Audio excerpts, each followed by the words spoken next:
Cara, a gente está para falar aqui sobre o tema, você não precisa quebrar para aprender isso. Você me passou 12 tópicos aí, né? A gente já sabe da sua história, quem quiser pode acompanhar aí, pode voltar aí no Instagram, no Facebook, no YouTube, estão em todos os canais. Que a gente contou sobre a história de engenharia construtiva. Você me passou 12 tópicos de possíveis erros que as pessoas não deveriam cometer, né? E elas não precisam quebrar, né? Não precisam ter prejuízo para aprender esses erros, porque elas, vendo esse conteúdo aqui, elas já podem levar isso em consideração como experiência. Então começa aí pra gente dizendo...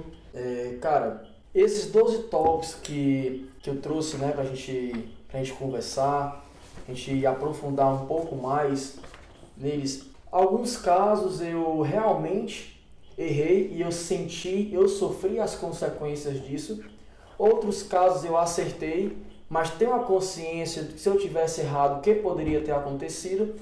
E alguns eu presenciei outras empresas fazendo e eu vi também que aconteceu, certo? Contratar apenas por indicação pode não ser a melhor solução. O que é que você quis dizer com isso?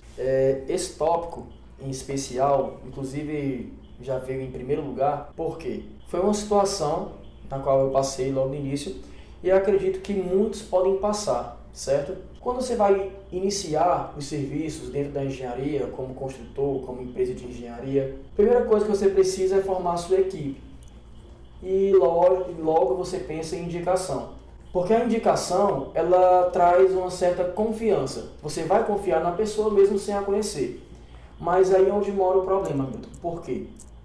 Quando você confia e você não cria etapas para você se relacionar com a pessoa e de fato conhecer a pessoa, é onde mora o perigo. Que a pessoa pode sim, na maioria dos casos são bons profissionais, mas elas podem estar vindo com alguns vícios que não vai casar com o que você procura, com o que você quer para a sua empresa, entendeu? Então às vezes o cara é um bom profissional, a pessoa que te indicou porque via que ele trabalhava bem, mas às vezes ela não o conheceu como pessoa, não teve tempo suficiente para entender como é que ela se comporta com outras pessoas, como é que ela se comporta dentro da empresa, com a gestão, com os seus superiores. Então existe um risco. Então não basta você ter indicação. Não que a indicação não seja bom. Indicação sim, ainda é uma das melhores formas de você começar encontrando a sua equipe. Porém, você precisa criar uma forma de selecionar aquela pessoa, não só pela indicação. A indicação deve ser apenas o início do teu processo, entendeu? Até porque um bom processo de seleção, a pessoa vai fazer aquela pessoa valorizar a tua empresa. E não apenas a indicação, e não apenas o colega, o conhecido ou amigo. E esse é o propósito, ela precisa valorizar a tua empresa, e não a indicação. Então, apesar da indicação ser a melhor forma de iniciar, a pessoa deve ter um processo na sua empresa. Com certeza. Onde, para ver se aquele colaborador está alinhado com a cultura da empresa, né? Está alinhado com o perfil da empresa. Inclusive, eu passei por situações de profissionais muito bons.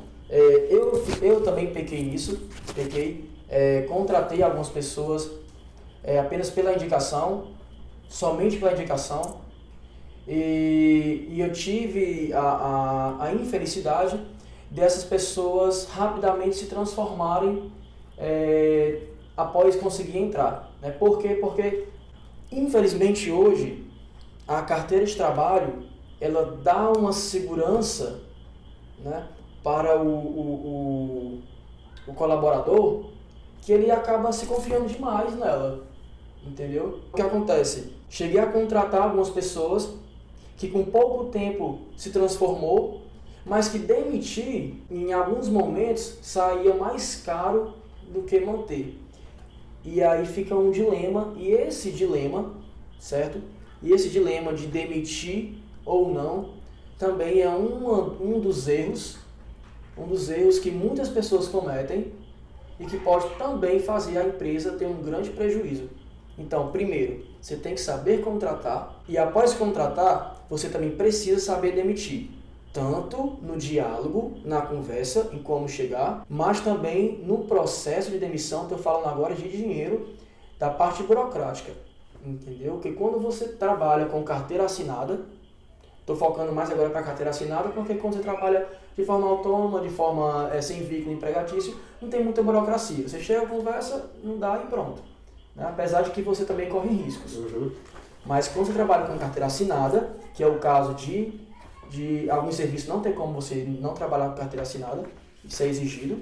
Algumas empresas que você for prestar serviço vai exigir. Você precisa ter essa consciência. Você precisa aprender um pouco de contabilidade. Quando você contrata, existe o prazo de experiência, que você pode estender ou não. Então, você tem um prazo de experiência, tem todos os direitos,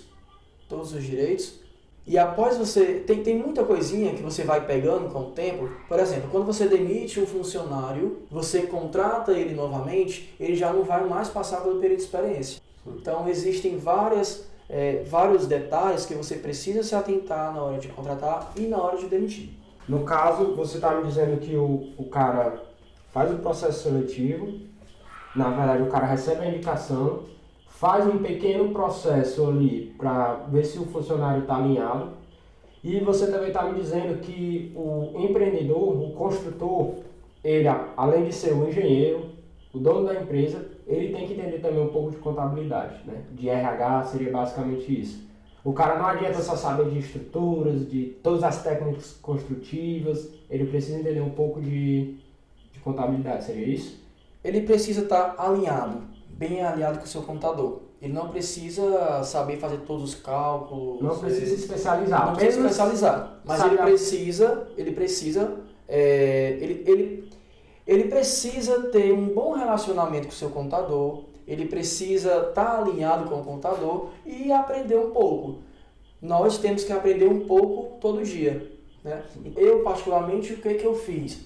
Eu me aproximei de uma forma da contabilidade na qual eu pedi algumas reuniões para realmente ter algumas aulas.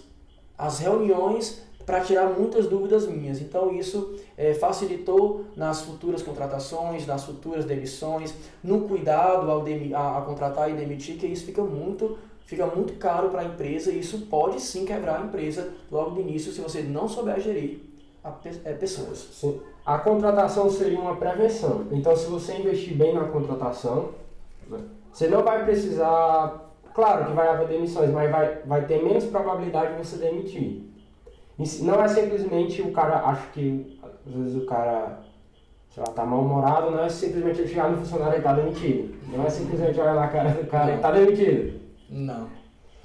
Inclusive, o trabalhador da construção civil, hoje, ele é o mais caro. Entre empresários, existe uma conta muito básica, as pessoas falam que o trabalhador custa o dobro. Multiplica por 2. Essa conta na construção civil, ela não bate. Por que ela não bate? Porque a construção civil, ela é muito rápida. Então você, em média, um colaborador, ele passa 6 meses. Alguns passam menos, outros passam mais.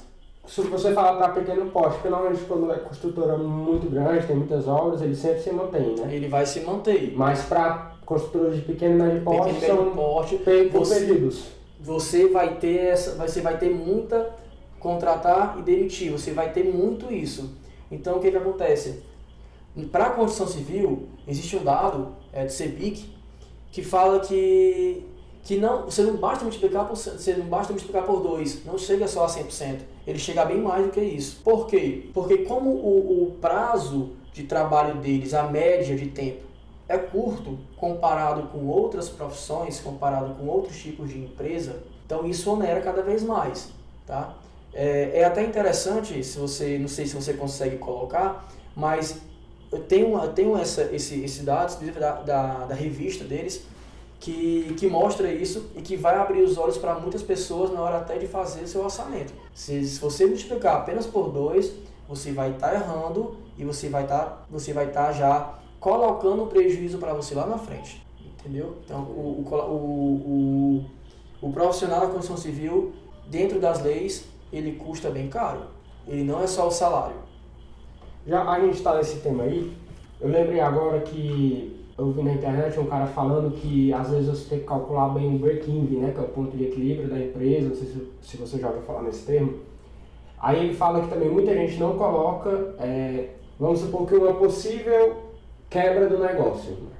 Porque às vezes por exemplo, você não pode nem quebrar, porque como você tem que demitir, você não pode nem quebrar porque você vai ter que os custos trabalhistas para poder fazer as demissões e tudo mais. Né? Então esse é um ponto muito, muito importante, porque você não pode nem falir se você não tiver uma reserva. Então até para falir você vai ter que ter a reserva para... Em uma outra conversa, nós até falamos de uma experiência minha, onde realmente eu cheguei a fechar, né? Não fechei a empresa, mas eu fechei um grande contrato justamente por isso. Mas para fechar esse contrato, Hamilton, eu admito para você, e até compartilhar essa experiência, eu quase não conseguia. Eu queria sair e não podia sair justamente porque para você fechar um contrato, para você quebrar, para você fechar um ciclo, você precisa ter dinheiro. Então você precisa estar preparado para isso. Quando você trabalha tudo conforme a lei, tudo certinho, tudo dentro da lei, existe a lei trabalhista, ela deixa claro os direitos do trabalhador. Então você precisa estar preparado para no final pagar o INSS, FGTS, o seguro ele vai receber depois, mas o INSS, o FGTS e a rescisão. Então essas rescisões, elas costumam vir bem altas. Eu vou te dar aqui um exemplo em números só para poder as pessoas que estão assistindo terem uma noção. Você pega um trabalhador da construção civil que custa em média R$1.000, certo? E eu acabei de também falar que um trabalhador da construção civil ele trabalha em média 6 meses. Essa é a média que fala os estudos. Você pega um trabalhador de um salário de 1.000 durante 6 meses, a rescisão dele, ele vai chegar a quase R$5.000, quase 5.000. Então, assim, você tem que estar preparado. Então, você, além de pagar todo mês o salário de 1.000, você já vai ter que estar guardando mais R$1.000 para pagar a rescisão dele. Por isso que as pessoas falam o dobro. Só que por que eu afirmo que não é só o dobro? Porque além disso, tem o INSS, né, tem os outros custos. Além de todo esse custo de direitos trabalhistas, existe o custo de transporte, existe o custo de alimentação, o custo de refeição.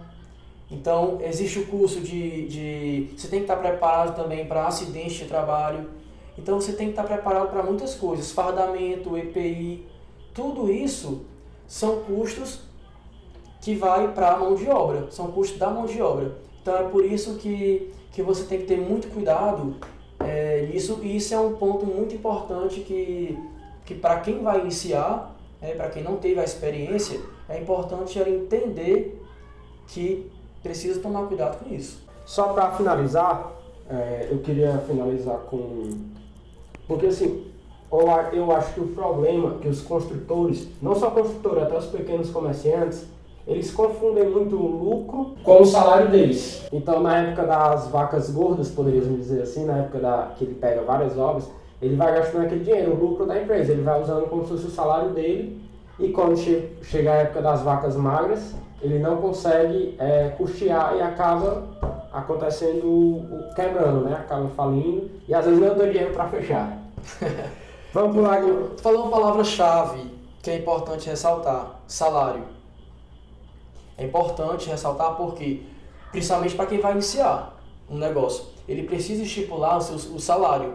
Claro que a hora do engenheiro, existe uma hora base, existe a hora do engenheiro sênior, mas inicialmente, o cara não tem como pensar assim, eu quero ganhar R$100 por hora, então eu vou trabalhar todas as horas, meu salário vai ter que ser 5.000. Ele tem que começar degrau por degrau. Então ele precisa separar o que é o salário dele, ele precisa viver, do que é empresa, certo? Então, se hoje você está começando, se com 2.000 você consegue viver, então estipule seu salário 2.000, viva com esse 2.000 e tire isso da despesa da tua empresa. Para quê? Para que o que sobrar, e ainda não vai ser o lucro, porque do que sobrar você precisa, como a gente conversou agora, se preparar para o final. Você precisa se preparar para o final, se preparar para riscos, se preparar para investimentos se preparar para ter um capital de emergência, então você precisa saber gerir o caixa da empresa. Isso aí, eu acho que é o principal, na minha opinião, é o principal ponto que faz pequenas empresas, pequenas construtoras, pequenos negócios em geral quebrarem. Porque é outra habilidade que o engenheiro, né, engenheiro recém-formado, estudante que quer começar com sua própria construtora, é outra habilidade que ele tem que ter. Ele tem que saber da engenharia, ele tem que saber da contabilidade básico e tem que saber poderíamos dizer, um pouco de educação financeira, né? Aí você vai colocando lá nos dedos, é muita coisa, é muita habilidade que o engenheiro civil precisa aprender. Isso, principalmente quando ele está iniciando, porque ele não tem como contratar uma pessoa para cada carro, né, poderíamos dizer assim. Mas para final, vamos para o segundo tópico. Tu colocou aqui que nem todo serviço vale a pena. Antes de tu começar, eu vejo que o cara quando está começando, às vezes o cara quer começar como autônomo, o cara quer pegar tudo, né? Todo tipo de serviço. Tem até um caso aí, o cara que começou pegando instalação de energia, né, de poste. É um conhecido nosso aí, né? Ele tava naquele verme lá de ganhar dinheiro e tem muitos casos que... Tem que ver se o que você está pegando está alinhado com o que você realmente busca, né? Ou se pelo menos não vai te afetar. Se não vai te afetar, tudo bem, mas você precisa fazer uma análise antes de pegar um serviço. Sim, eu posso citar o caso do...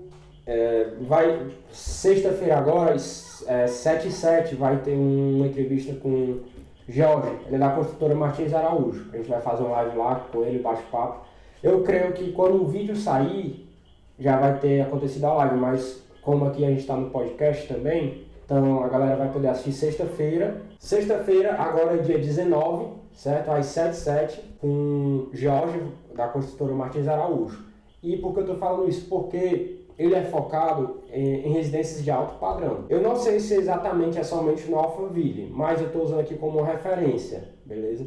Ele faz aqueles casos padrão Alphaville, poderíamos dizer assim, aquelas casas lá bonitas e tudo. Não sei se valeria a pena ele, por exemplo, construir um terreno numa comunidade onde vai ser uma casa de R$200 mil. Provavelmente ele nem vai querer pegar esse serviço, porque ele é o bichão, não, eu acho que porque não faz sentido para ele, porque a empresa dele trabalha somente com alto padrão. Então é isso que você quer dizer quando tá alinhado, é isso que você queria dizer? Sim, tá. Só para não ficar uma confusão,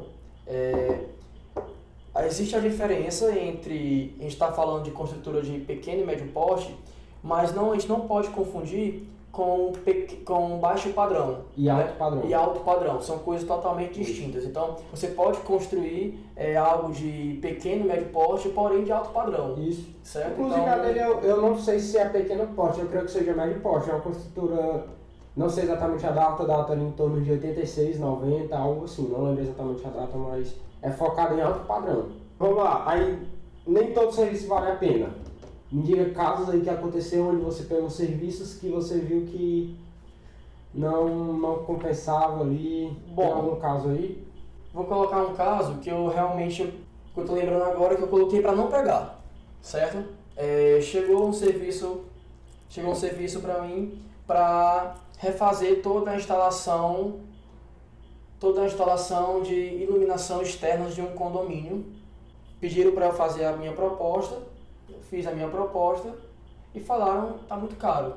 Solicitei uma reunião, que você também tem que ter, você não pode ser simplesmente, não quer. Você precisa tentar pelo menos fazer o cliente entender o porquê. Então é importante você, além de enviar a proposta, apresentar a proposta. Então eu sempre peço para apresentar a minha proposta. Que eu vou mostrar para a pessoa, para o cliente, que o porquê que vale a pena me contratar e o porquê que eu estou cobrando aquilo. Então eu vou mostrar que aquilo ali é o justo, certo? Vocês vão ensinar para a galera também como é que faz isso aí, essa parte de orçamento e proposta? Sim. Porque não basta você orçar, você tem que fazer uma boa proposta para vender. Senão você vai perder muito tempo. Isso acontece muito, as pessoas perdem muito tempo orçando e no final não vende o produto. não vejo aquilo que eu sou. Então, acaba trabalhando de graça. Outra habilidade do empreendedor, vendas, né? Tem que saber Precisa vender. saber vender. Inclusive, antes de fazer o orçamento, hoje eu já tenho, hoje eu primeiro sinto o cliente. Eu primeiro vou entender se ele realmente quer. Não sei se vai confundir a cabeça das pessoas agora, mas eu vou já entrar já pegar agora um exemplo disso. Essa semana eu recebi um convite para fazer minha proposta de instalação de uma piscina, mas uma piscina bem grande. A piscina está quase 130 metros de comprimento, só para você ter ideia. Mais da metade de um quarteirão. É um hotel bem conhecido aqui no Ceará. E aí me chamaram para fazer a minha proposta de instalação. Hoje eu estou mais focado em instalações, certo? A minha empresa. Então, foi o que eu fiz. Então, eu bati primeiro, cara, vamos se reunir, você tem um tempinho pra gente conversar? Tenho sim, marquei essa conversa. E aí eu questionei, como é que tá o serviço lá hoje? Não, o serviço já tem gente trabalhando, tá fazendo escavação. Qual é o teu prazo? Você pretende começar quando? Pretende finalizar quando? Não, é urgente, quero começar agora, terminar o mais rápido possível. Estou te perguntando porque quanto mais rápido for, maior precisa ser a equipe e isso pode mudar também meu orçamento, tá bom? Não, tudo bem, Victor. Me diz uma coisa, você me falou que tem uma equipe trabalhando já na tua obra, certo? Certo. Será que não vale mais a pena você colocar a tua equipe para fazer o serviço? Victor, tu tá doido? Você pode me perguntar agora, você tá doido? Você tá querendo perder? Você quer perder o serviço? Você não quer o serviço? Não, eu quero sentir o cliente, entendeu? Porque aquele cliente, ele pode estar só querendo saber o meu preço para fazer uma comparação, no final não vai pegar a minha equipe e vai fazer com ele. É tipo aquele cara que vai comprar roupa e diz, volte já, nunca mais volta, né? Então primeiro eu sinto o cliente, entendeu? Você tem uma equipe, essa equipe não faria esse serviço? Não, Victor, na verdade eu tenho uma equipe, essa foi a resposta, eu tenho uma equipe, mas a minha equipe não é especializada em instalações. Vou te mandar o projeto, se você ver o projeto tem bombas, tem quadro, tem trabalho com PPR, trabalho com isso, e a minha equipe ela não tem essa expertise nessa área. E eu já sei que a sua equipe tem, eu sei que você já fez serviços parecidos, por isso eu estou te procurando. Ah, então tudo bem. Então a partir desse momento, eu sento, estudo todo o projeto, faço o orçamento e aí eu faço a minha proposta.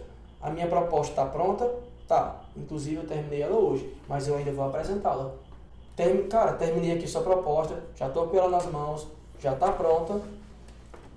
Queria marcar com você um horário para a gente conversar sobre ela.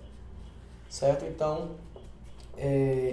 inclusive amanhã eu vou estar apresentando essa proposta e aí eu vou explicar como foi que eu cheguei nisso, certo? Inclusive hoje eu não tenho mais o hábito de colocar, o pessoal chama de gordura, faz uma proposta, coloca 10 mil reais a mais para dar de desconto. Já aconteceu de eu perder propostas por colocar essa gordura. Então, isso é uma maneira errada que as pessoas aprendem de fazer orçamento, de elaborar proposta. Aprendem a maneira errada e isso vai se espalhando. Então, se você sabe fazer um orçamento, você sabe fazer um orçamento. E isso é o que a gente também quer ensinar. Você fazer um orçamento assertivo para que você cobre o preço justo e você ganhe do concorrente. Porque o concorrente ele vai vir com o vício de colocar uma gordura, de querer colocar dinheiro a mais para, se colar, colou, se não, eu vou tirar. Isso não existe. Engenharia civil não é... Claro que a gente trabalha com dados e que isso vai ter uma certa variação. Não é exato, mas ele é bem próximo de exato. Engenharia, ela não pode não ser exata, mas ela é muito próxima. Então a gente precisa chegar o mais próximo possível disso. Muita gente acha que porque às vezes você pede desconto na rua e tudo, acha que às vezes o cara, para esse tipo de coisa, ele vai sair pedindo desconto. Eu acho que isso realmente, como você falou, é um erro.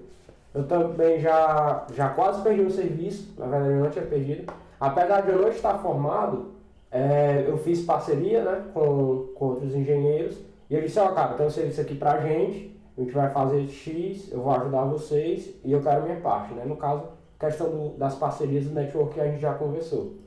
E eu já quase perdi um serviço porque eu estava elaborando o orçamento e o engenheiro ia revisar. E justamente eu coloquei esse adicional. E ficou muito caro. Porque a ideia era, não, eu vou apresentar aqui para ele 50 mil e vou dizer que vou fazer por 40. Só que na hora que eu apresento os 50, tipo, o cara se assusta. Não era esse valor, era um valor bem mais alto. O cara se assusta. Aí ele, não, mas eu vou pensar aqui, eu já vi que ele ia deixar para depois. Ah, não, mas depois faz o seguinte, eu vou revisar aqui, talvez eu tenha errado alguma coisa. Eu falei isso, né, e eu revisei lá e diminuiu o preço e ele fechou depois, na segunda reunião. Que bom que você pegou o serviço. Tu perdeu, não foi? Mas, perdi. Mas até quando a gente quando a gente se coloca nesse papel de vou revisar o meu orçamento, a gente está dizendo o que para o cliente? Que eu não sei fazer um orçamento. Sim, sim. Eu estou te apresentando um orçamento que está errado. Mas então, de qualquer forma eu já ia perder, né? Porque eu já Não, você fez certo. Sim. Você fez certo. A gente tem que pegar o serviço. No... Mas o erro está nessa cultura que a gente vem trazendo de querer colocar gordura para tirar como se fosse uma feira. Em engenharia, vender serviço de engenharia, a gente está vendendo conhecimento. Sim. Então a gente tem que valorizar e nós temos que mostrar para o cliente que ele também precisa nos valorizar, que ele que precisa da gente, que o nosso serviço é de excelência, que o nosso serviço a gente está cobrando justo, entendeu? Vou dizer os valores agora desse caso. Esse aí esse serviço que eu perdi na época era a reforma, era dentro do shopping, onde eu ia fazer a troca e a adaptação de todo o banheiro acessível. Então eu ia trocar as portas, ia colocar as barras, ia trocar o vaso, eu ia fazer o banheiro, tornar o banheiro de acessibilidade. Então eram 10 banheiros. E aí a minha proposta, quando eu fiz meu orçamento, quando eu fiz todo o levantamento, eu chegava em 40 e foi menos de 45 mil, foi nessa faixa, já com tudo. Então eu já poderia ter apresentado esse valor, mas eu decidi colocar 10 mil reais a mais. E parece um número macho, né? A gente vai colocar 10 mil. 10 mil, bota 10 mil. Em serviço, isso para serviços pequenos, né? A gente está falando de serviço de 40, 50 mil, por enquanto. 55 mil foi a minha proposta. Perdi o serviço, logo depois fui chamado para fazer outra proposta, e aí eu tive a oportunidade de perguntar pessoalmente, cara, lembra daquele serviço? Você fechou por quanto? 42 mil. Sério, cara? Eu não disse que eu poderia ter feito por esse valor, mas eu fiquei na hora, poxa vida, dava para ter feito por 42 mil.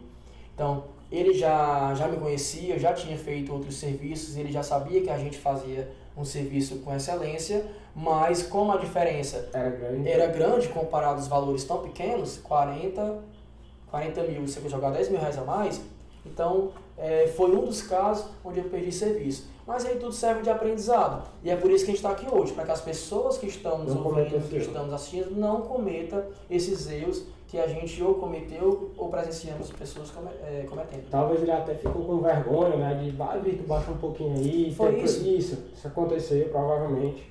Então, galera, não coloquem gordura aí no orçamento de vocês.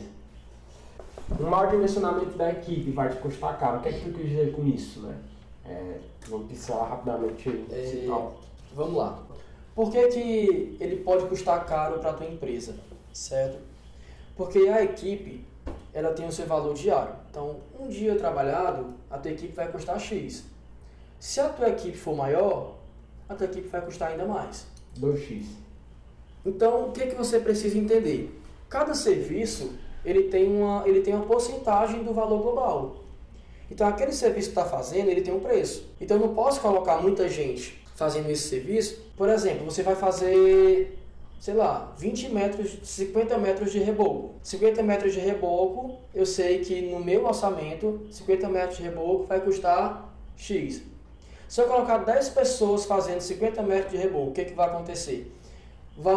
Vai ficar um se batendo no outro, um atrapalhando o outro, não vão conseguir produzir. Então, ou seja, quanto mais pessoas, maior produtividade? Não.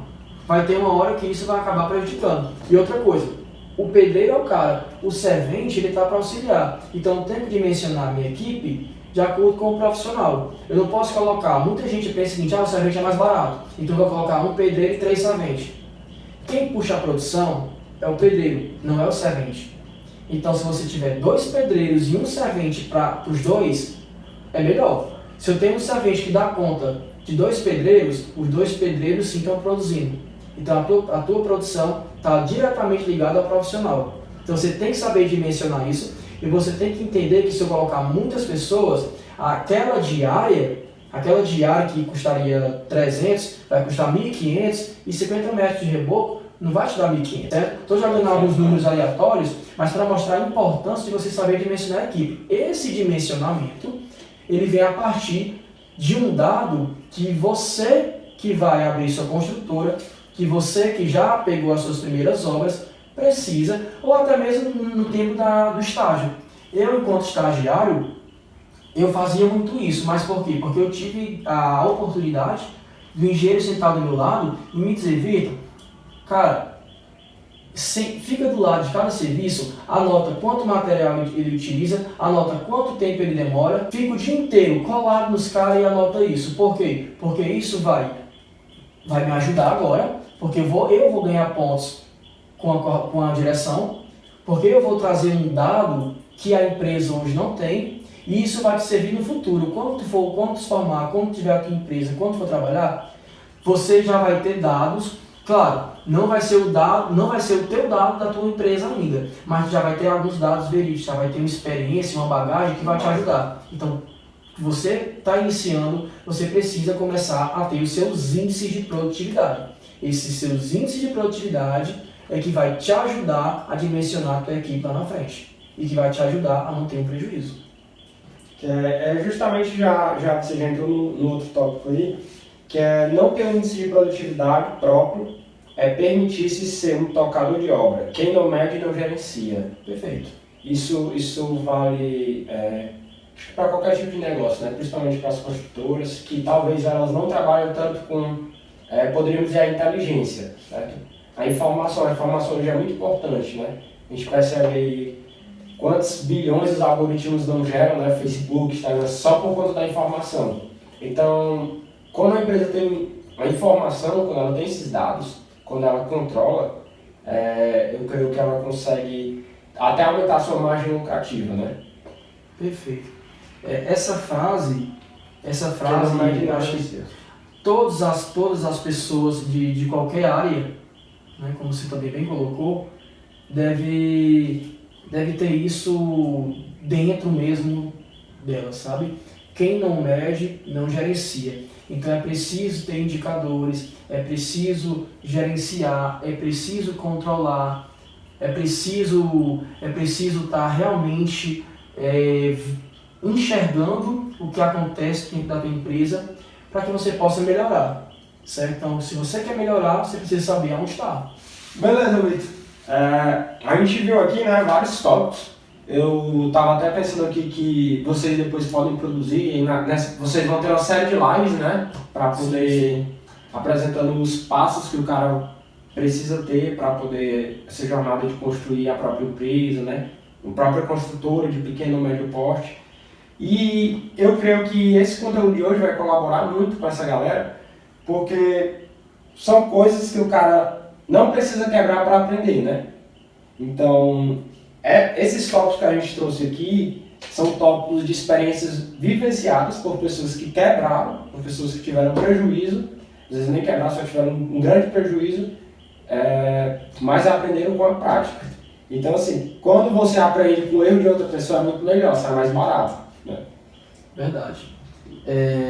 Grande parte desses aprendizados, grande parte dessa nossa conversa veio de experiências próprias. Eu particularmente, né, como a gente falou logo no início, eu tive um grande prejuízo, e o que eu passei, eu quero passar para as pessoas para que elas não passem, certo? Então esse é o nosso propósito. A engenharia construtiva hoje, ela está trazendo um pouco da nossa bagagem, um pouco da nossa experiência, o que nós passamos, e ao mesmo tempo trazendo especialistas, que é o que essa série de lives que a gente comentou agora, vão ser feitos, boa parte com especialistas da área, que vão abordar de forma cada vez mais profunda cada tópico desse que a gente abordou, certo? Então, de fato, o que hoje a gente está querendo trazer aqui é que você não precisa perder dinheiro, não precisa quebrar, não precisa começar da maneira errada. Perder tempo também, que é muito valioso.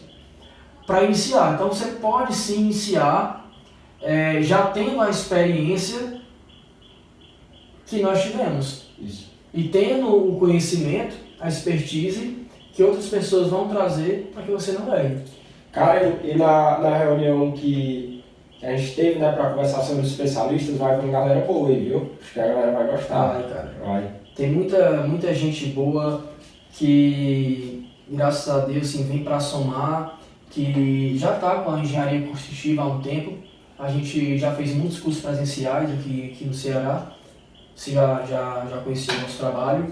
E tem aqui em Fortaleza, é incrível como a engenharia civil ela cresceu de uma forma que hoje são diversas faculdades, diversas universidades, diversos profissionais, tem muita gente gabaritada, então muita gente boa mesmo, que você não precisa ir tão longe para você conseguir ter esse contato presencial, que era o que a gente fazia. E hoje, melhor ainda, que nós temos a ferramenta online, nós temos agora a nosso favor todos os canais. Hoje a gente está no Instagram, está no YouTube, está no Facebook, está no podcast.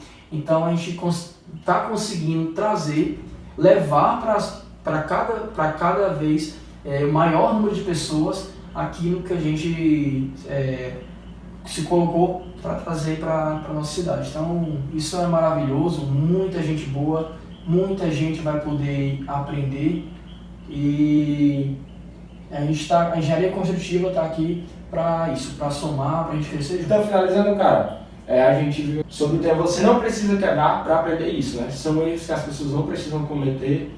E é isso, né, cara? Valeu. Valeu, Hamilton. Valeu, cara. Então, vamos lá.